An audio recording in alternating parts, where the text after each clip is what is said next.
승리하는 인생은 하나님의 약속이, 주어진 약속이 성취되는 인생이 아닐까 합니다. 이스라엘 백성이 애굽에 있었을 때 모세를 통하여 출애굽이 시작되고, 그리고 그 출애굽의 목표는 그냥 애굽을 나오는 것이 아니라, 홍해를 건너는 것이 아니라, 광야에서 훈련받는 것으로 끝나는 것이 아니라 하나님께서 약속하신 땅으로 가서 그 약속의 성취를 보는 것입니다. 그러기 위해서 가장 중요한 게 무엇일까? 하나님의 인도하심이겠죠. 그래서 승리하는 인생은 하나님의 인도하심을 따라가는, 하나님의 인도하심을 받는 그런 인생입니다. 특별히 하나님의 인도하심이 필요할 때가 언제냐? 광야와 같은 상황이죠. 광야는 어떤 곳입니까? 내 힘으로 어떤 것도 할 수 없는 그런 상황, 정말 절대적인 도움이 필요한 상황. 이스라엘 백성이 광야에 있었을 때 바로 그와 같은 상황이었죠. 그리고 하나님은 그들을 어떻게 인도하셨습니까? 구름 기둥과 불 기둥으로 그들이 살 수 있도록 그들을 인도하셨습니다. 그런데 여러분, 특별히 하나님의 인도하심을 받을 때, 우리가 또 광야에 들어갈 때 참 어려운 순간들이 있습니다. 예를 들어서 갑자기 어떤 병에 걸렸던가, 어떤 문제가 생겼던가, 그 문제가 다양할 수 있죠. 그런 일들이 우리 삶 가운데, 광야와 같은 일들이 갑자기 펼쳐질 때 우리는 당황하게 됩니다. 그 상황에서 우리는 멈출 수밖에 없게 됩니다. 그런데 여러분, 그 멈춤의 상황 속에서 우리는 많은 것들을 생각하게 돼요. 하나님이 여러분의 인생을, 우리의 인생을 광야 가운데로 보내시는 이유는 우리 가운데 하나님의 생각들을 주기 위해서, 내 생각이 아니라 하나님의 생각들을 주기 위해서 우리를 잠시 멈추게 하는 것입니다. 갑자기 어떤 일을 닥쳤을 때 그 받아들임의 과정을 통해서 여러분 앞으로 나갈 수 있게 되는데, 그 받아들임의 과정 가운데 가장 어려운 것이 바로 불안의 문제라는 거예요. 근데 불안에는 두 가지 불안이 있다는 거예요. 필요한 불안이 있고 불필요한 불안이 있다는 것입니다. 그러면 여러분, 불필요한 불안이 뭐냐면요, 이런 거죠. 내 힘으로 노력을 해도 아무 변화가 없는 것들. 그러니까 예를 들어서 다리를 자를 수밖에 없잖아요. 그건 어떻게 할 수가 없는 거예요. 불안한데 받아들일 수밖에 없는 거예요. 그래야 그 다음 단계로 나갈 수 있는 거예요. 그러니까 어쩔 수 없는 일들. 그런데 그 어쩔 수 없는 일들을 받아들이지 못하면 그것이 불필요한 불안이 되어서 이 사람을 그 다음 단계로 끌고 가는, 그 다음 단계의 나락으로 끌고 간다는 거죠. 결국 하나님의 인도하심을 받는다는 것은 우리 안에 여러 가지 정리가 일어나야 된다는 거예요. 그래야 우리는 올바른 하나님의 인도하심을 받을 수 있어요. 그 맥락에서 볼 때 이스라엘 백성이 출애굽을 하고 이제 약속의 땅으로 갑니다. 그리고 이들이 홍해를 지납니다. 그리고 광야로 들어옵니다. 광야라는 상황이 사실 쉽지는 않습니다. 왜냐하면 자기 힘으로 할 수 있는 것들이 아무것도 없어요. 먹을 것을 자기가 얻을 수 있겠습니까? 주거지를 자기 힘으로 만들 수 있겠습니까? 그러니까 의식주가, 인간에게 있어서 제일 중요한 의식주의 문제가 해결되지 않는 곳이 바로 광야예요. 자기 힘으로 할 수가 없는 거예요. 그러니까 여러분, 얼마나 불안하겠어요. 내일이 없습니다. 내일 하나님께서 그 광야 가운데 있는 이스라엘 백성들에게 만나와 메추라기를 공급해 주시지 않는다면 이들이 어떻게 살아가겠습니까? 혹시 내일에 대한 두려움과 불안이 있는 분들이 여기 있습니까? 그럼 오늘 설교를 잘 들어보시길 바라요. 그리고 하나님이 불기둥과 구름기둥으로 낮에 그 엄청난 햇빛을 가리우는 구름기둥, 밤에는 그들을 이 사막의 추위로부터 그들을 보호할 수 있는 불기둥으로 그들을 보호하고 인도하지 않으면 그들이 갈 수 없는 거예요. 그러니까 여러분, 사실은 불기둥과 구름기둥을 내가 내 힘으로 어떻게 할 수 있는 것이 아니잖아요. 그러니까 얼마나 불안하고 두렵겠어요. 그러니까 사실은 그들이 그 상황을 받아들일 수밖에 없어요. 어렵지만 그 상황을 받아들일 수밖에 없어요. 근데 여러분, 믿음으로 고백하셔야 되는 건 무엇이냐면, 하나님이 예수 그리스도를 통해서, 모세와 같은 예수 그리스도를 통해서 세상에서 여러분을 구원해내셨다면 여러분에게 약속의 땅이 있다는 사실을 믿으시길 바라요. 그것으로 끝나지 않는다는 거예요. 반드시 하나님의 인도하심이 여러분 가운데 있다는 거예요. 내 상황이 아무리 광야 같은 상황일지라도 그 속에서 하나님이 여러분을 인도하고 계신다는 거예요. 여러분을 공급하고 계신다는 거예요. 그런데 이스라엘 백성이 광야에 갔어요. 광야가 어렵잖아요. 그런데 그들이 앞으로 나아갈 수 없게 했던 것은 광야 현재의 상황이 아닙니다. 현재의 상황에서 그들이 어려움을 겪고 있지만, 오늘 성경은 그들의 발목을 붙잡고 있는 것은 내가 지금 겪고 있는 광야와 같은 어려움이 아닌 거예요. 성경은 오늘 뭘 얘기하고 있냐면, 이스라엘 백성들이 결국 현재를 받아들이지 못하고 앞으로 나아가지 못하는 원인을 어디에 두고 있냐면, 오늘 놀라운 말씀이 있어요. 다른 것이 아니라, 현재의 어려움이 아니라 애굽에 대한 미련인 거예요. 우리 한번 말씀을 볼까요? 출애굽기 16장 2절부터 3절 우리 한번 같이 한번 읽기를 바랍니다. 시작. 이스라엘 자손 온 회중이 그 광야에서 모세와 아론을 원망하여 이스라엘 자손이 그들에게 이르되, 우리가 애굽 땅에서 고기가마 곁에 앉아 있던 때와 떡을 배불리 먹던 때에 여호와의 손에 죽었더라면 좋았을 것을 너희가 이 광야로 우리를 인도해 내어 이 온 회중이 줄여 죽게 하는도다. 민수기 11장 5절 우리 같이 읽겠습니다. 시작. 우리가 애굽에 있을 때에는 값없이 생선과 오이와 참외와 부추와 파와 마늘들을 먹은 것이 생각나거늘. 지금 그들이 출애굽기 16장 2절에 보면 현재의 상황을 원망하고 있어요. 뭐라고 되어 있습니까? 모세와 아론을 원망하여. 그러니까 현재가 지금 마음에 들지 않는 거예요. 하나님이 공급해 주심에도, 하나님의 인도하심이 있음에도 그들이 현재를 만족하지 못하고 있어요. 그러니까 하나님이, 내가 지금 현재의 상황이 광야와 같이 어렵지만 그 속에 하나님의 인도하심이 있고, 하나님의 도우심이 있고, 하나님의 돌보심이 있다는 사실을 안다면 내가 만족할 수 있는 거예요. 내가 이 상황을 받아들일 수 있는 거예요. 난 죽지 않는다, 이 광야에서. 하나님이 나를 인도하고 계신다. 그런데 그들이 그러면 앞으로 나갈 수 있거든요. 어려워도 앞으로 나갈 수 있어요. 근데 그들이 앞으로 나가지 못하는 결정적인 원인이 뭐예요? 애굽 땅에 있을 때를 자꾸 얘기해요. 그러니까 애굽에 있었을 때는 무엇입니까? 애굽은 세상을 얘기하는 거예요. 세상의 미련을 못 버리는 거예요. 이것이 하나님의 약속이 분명함에도 불구하고 현재의 광야와 같은 상황이 어려워서 그것이 내 앞길을 가로막는 것이 아니라, 다른 것이 아니라 여전히 죽지 않는 세상 것들을 좋아하는 내 안에 있는 죽지 않는 옛자가 있다는 사실이에요. 여러분, 그 옛자가 죽어야 우리는 하나님의 인도하심을 받을 수 있는 것입니다. 할렐루야. 오늘 그들의 발목을 붙잡고 있는, 오늘 나의 삶 가운데 여러분 성령의 권능의 역사가 여러분 가운데 나타나길 원하십니까? 그러려면 영적 원리가 있어요. 육의 소욕이 죽어야 되는 거예요. 육의 소욕은 영의 소욕과, 여러분 영의 생각과 여러분 반대예요. 원수지간이에요. 그러니까 내 안에 성령의 역사가 실제로 나타나려면, 하나님의 말씀이 실제가 되려면, 다른 것이 아니라, 현재 어려움이 아니라 이 어려운 상황도 내가 돌파를 하려면 다른 것의 방법이 있는 것이 아니라 애굽의 미련이 없어져야 되는 것이에요. 애굽을 그리워하는 내 옛자의 미련들이 없어져야 되는 것이에요. 그래서 바울은 이 영적 원리를 깨달은 거예요. 나는 날마다 십자가에서 죽노라. 아멘. 그 죽음 뒤에 부활이 있습니다. 영광이 있습니다.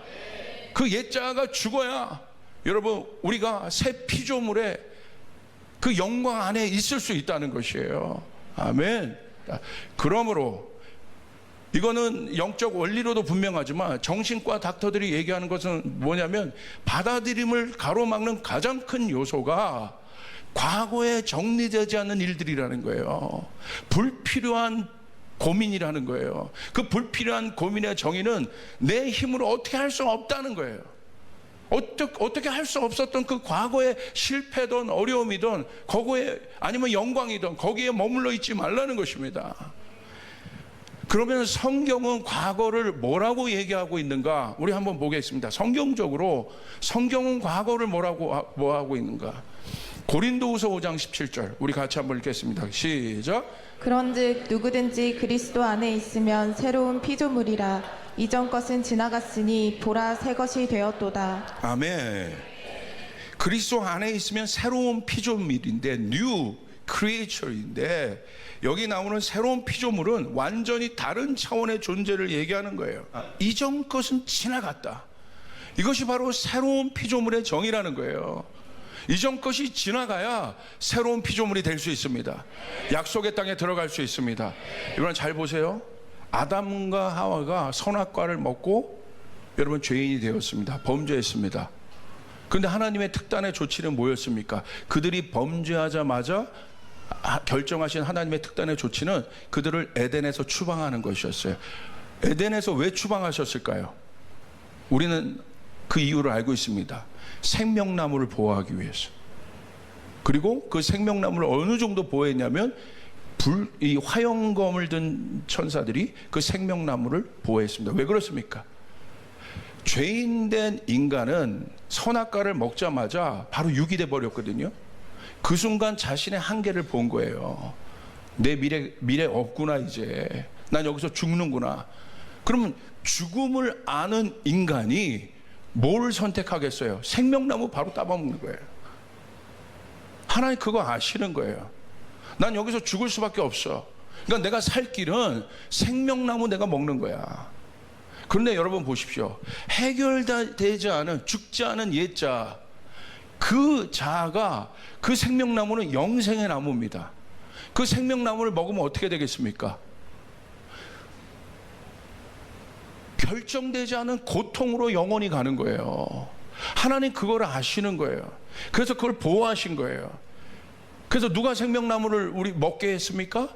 예수 그리스도가 인간이 되어 오셔서, 흠없는 예수가 인간이 되어 오셔서, 자격 있는 그분이 인간이 되어 오셔서, 우리는 의로울 수 없는 불의한 존재인데 의로우신 그분이 오셔서 그분이 생명나무가 되신 것입니다. 할렐루야. 그래서 우리가 회복된 것이에요. 이사야서 43장에서는 과거를 뭐라고 얘기하고 있는가? 우리 한번 정리해 봅시다. 시작. 너희는 이전 일을 기억하지 말며 옛날 일을 생각하지 말라. 보라, 내가 새 일을 행하리니 이제 나타낼 것이라. 너희가 그것을 알지 못하겠느냐? 반드시 내가 광야의 길을 사막의 강을 내리니. 하나님께서 여러분을 구원해내셨다면, 출애굽하셨다면 하나님은 여러분에게 비전이 있습니다. 어떤 비전이 있습니까? 새 일을 행하실 것이라는 거예요. 그 새 일은 이전에 내가 한 번도 경험해보지 못했던, 내 힘으로 뚫어갈 수 없는 하나님의 일입니다. 여러분, 예수 만나면 사막과 같은 인생, 공급 없는 그 인생 가운데 축복의 강이 여러분 펼쳐지게 되는 것입니다. 할렐루야. 새 일을 행하시겠다는 거예요. 오늘 여러분 교회 잘 오셨습니다. 예수님 잘 만나셨습니다. 여러분 예배 잘 드리고 계십니다. 아멘. 그러면서 이제 기대하셔야 돼. 하나님 새 길을 내 주시옵소서. 새 일을 행하여 주시옵소서. 아멘. 그런데 조건이 있어요. 어떻게? 누구에게 그 일들이 이루어집니까? 이전 일을 기억하지 말아라. 옛날 일을 생각하지도 말아라. 근데 여기 이전 일과 옛날 일은 무엇입니까? 반드시 정리돼야 될 애굽의 일들이에요. 세상의 일들이에요. 내가 과거의 일들이에요. 과거에 내가 실패하건, 내가 과거에 무너졌건, 주님 말씀하시는 거예요. 그것이 너희가 아프고 아픔이 있고 상처가 되겠지만 잊어버려야 새 일이 행해진다. 아멘. 옛자는 그 미련을 자꾸 둬요. 내가 과거에 부귀영화를 경험했어요. 어마어마한 영광을 경험했어요. 그런데 현재가 광야예요. 그런데 이 사람은 현재 광야와 같은 상황에서 이 상황을 받아들이고 앞으로 나가야 되는데 과거에 머물러 있는 거예요. 이전 일에 머물러 있는 거예요.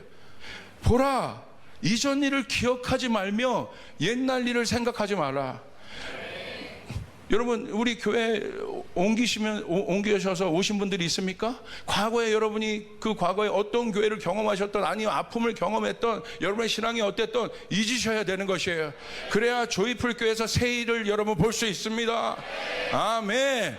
이게 영적 원리예요. 믿으시면 아멘. 아멘. 아멘. 그 새 일이 우리 가운데 해결되게 이루어지게 되는 것이에요. 두 번째는 미래에 대한 정리가 있어야 된다. 미래. 자, 약속의 땅을 가로막는 두 번째 장애물은 현재에서 바라보는 보이지 않는 미래입니다. 그들이 광야에 출애굽을 했습니다. 출애굽을 했는데 분명히 이제 발을 띄웠잖아요. 움직였다는 거예요.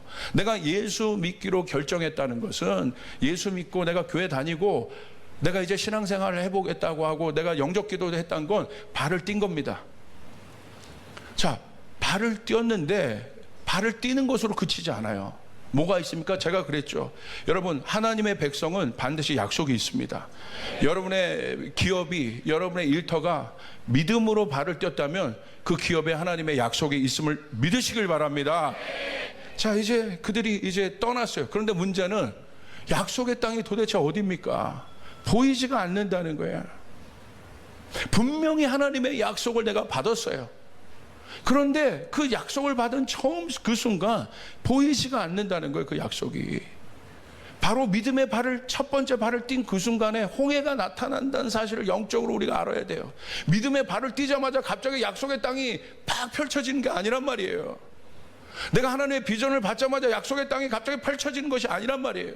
약속의 땅으로 출발하며 하나님의 약속을 향하여 나가는 첫 발이, 발 앞에 뭐가 있었습니까? 홍해가 있어. 그 미래, 내가 나갈 곳에 미래에 홍해가 있었다는 거예요. 홍해는 어떻게 합니까? 내가 넘어갈 수 있습니까? 내 힘으로? 하나님이 반드시 홍해라는 장치를 내 인생 가운데 두신다는 거예요. 그러므로 여러분, 홍해가 있어도 좌절하면 안 됩니다. 아멘. 왜 좌절하면 안 됩니까? 그 홍해 앞에 섰을 때 이스라엘 백성이 처음으로 뒤를 쳐다본 거예요. 뒤를 쳐다봤더니 여러분, 뒤를 왜 봤겠어요? 홍해가 있으니까. 이제 못 가나? 이제 여기서 끝나나? 주님께서 분명히 비전을 주셨는데, 사명을 주셨는데 여기서 멈춰야 되는 것인가? 그것이 건강의 문제들일 수 있고 자녀의 문제들도 있을 수 있고 여러 가지 홍해와 같은 상황이, 가로막고 있는 상황이 있을 수 있다는 거예요. 그러면 우리는 본능적으로 뒤를 봐요. 근데 하나님이 또 장치를 두십니다. 누가 뒤에서 쫓아옵니까? 애굽의 병거가 쫓아와요. 애굽의 군사가 쫓아와요. 애굽의 군사가 왜 쫓아옵니까? 죽이려고 쫓아오는 거예요. 무슨 말이에요? 테러를 막아버리신 거예요. 여러분, 테러가 있으면 여러분, 인간은요 나약하고 연약하고 사악해서 언제든지 뒷걸음치려고 해요. 그렇기 때문에 하나님의 비전은 반드시 테러를 막습니다. 사면초가와 같은 그 상황에서 우리는 이제는 테러가 막히고 앞으로 갈 길도 없습니다. 그럴 때 우리가 살 길은 앞으로 가는 것인데, 자, 그 상황을 이제 받아들여야 돼요. 이 상황에서 내가 선택할 것은 앞으로 가는 것이다. 인간은요, 하나님께서 선택권을, 자유를 주셨어요. 진리를 알지니 진리가 너희를 자유케 하리라. 그게 무슨 말인지 아시겠습니까? 어떤 자유를 주셨습니까? 우리는 진리를 선택할 수 있는 자유가 있어요. 스스로. 놀랍죠? 짐승은 진리를 선택하지 못해요. 그러나 인간은, 하나님의 영이 있는 인간은 진리를 선택할 수 있는 자유, 하나님의 말씀에 순종할 수 있는 자유가 있습니다. 또 어떤 자유가 있습니까? 거짓을 선택하지 않을 자유가 있습니다. 그러므로 여러분 뭐 하셔야 돼요? 받아들이고 나아가셔야 되는 거예요. 이사야서 62장 10절에는 이렇게 고백합니다. 우리 함께 읽겠습니다. 시작. 성문으로 나아가라, 나아가라. 백성이 올 길을 닦으라. 큰 길을 수축하고 수축하라. 돌을 제하라. 만민을 위하여 기치를 들라. 이스라엘 백성들에게 주님 뭐라고 말씀하시는가? 걱정하지 마라, 나아가라. 반복하시는 거예요. 나아가라. 약속의 땅을 향하여 나아가라. 너의 기업에게 내게 약속을 줬다. 중요한 건 나의 약속이다. 약속을 붙잡고 나아가라. 믿음으로 나아가라. 하나님, 나아가는데 길이 없어요. 근데 하나님 뭐라고 말씀하시는 거예요? 길이 없어? 길을 닦어. 길이 없으면 못 나가요. 근데 하나님의 백성은요, 길을 만들면서 나가는 거예요. 나아가는데 돌이 있어요. 그 돌 앞에서 내가 나아갈 수 없어. 하나님, 돌이 있어요. 장애물이 있어요. 골리앗이 있어요. 여리고가 있어요. 그 하나님 뭐라고 말씀하세요? 골리앗을 제해버려. 여리고를 제해버려. 돌을 제하여 나아가. 골리앗, 돌과 같은 골리앗, 여리고, 돌과 같은 여리고, 걱정하지 마라. 나아가면 무너지게 돼 있어. 그 데스티니를 향하여 첫 발을 디디면 여리고는 무너지게 돼 있어. 아멘. 하나님이 골리앗을 무너뜨리시고, 그 골리앗이 바깥에 있는 것이 아니라 내 내면 안에 있는 거예요. 여리고가 바깥에 있는 것이 아니라 내 내면 안에 있는 거예요. 여러분, 하나님의 약속은, 하나님의 말씀은 여러분 살아있고 운동력이 있습니다. 할렐루야. 그래서 여러분 말씀을 많이 읽으시라고 하는 거고, 기도를 많이 하라고 하시는 거예요.